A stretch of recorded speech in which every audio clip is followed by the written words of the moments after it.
Coming up, I'm going to show you how we're harvesting our Brussels sprouts, and don't frown upon them until you've had homegrown Brussels sprouts. If you're new to our channel, don't forget to hit the subscribe button.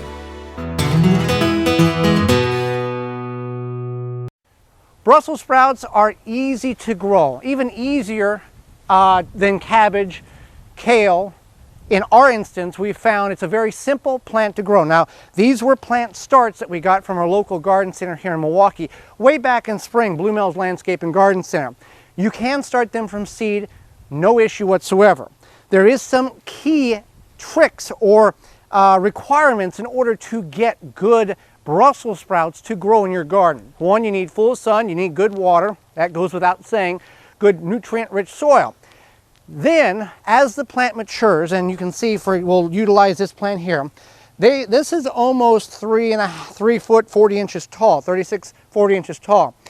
About 45 days ago, as the sprouts were beginning to form in the leaf nodes, I went ahead and topped this plant off, took the top 6 inches, cut it off, threw it in the compost pile. What that does, and that's the trick that a lot of people are not aware of that exists, what you're doing is stopping that vertical growth and putting the plant into a shock or a stress mode where it's going to start developing the sprouts here. And you can see at the top here, the sprouts are formed. They're about marble size. I have some that are a little smaller, got some a little larger, but very, very nice sprouts. Now, you can do a couple of things in this instance. Here in Zone 5A, where it's going to get bitterly cold, and when I say bitterly cold, for those who are not aware, in winter we can have 0 degrees and negative wind chill of 30 below. So that's what we're talking about. Early on in the season, we can harvest these and leave the plant in the ground.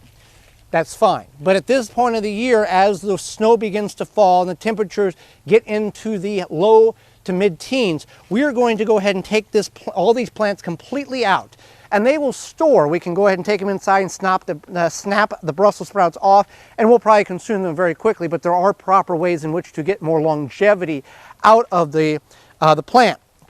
So the easiest way, this is a very thick stalk. It's bigger than a broom handle, so loppers would be a better choice. So the next thing we want to do is just knock the leaves off, just so they're not being drug in the house, or if you're transporting it from your community garden or other location, not having to deal with that. You can just leave these in the ground, or leave these in the garden to go on the ground.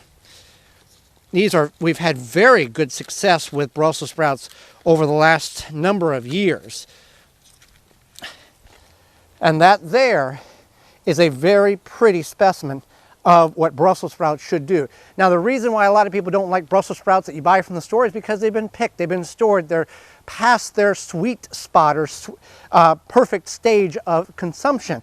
These are the best Brussels sprouts that you will ever eat. So if you've never tried growing Brussels sprouts and you like them, they're very easy to grow. If you've never had good Brussels sprouts, you should get some homegrown Brussels sprouts.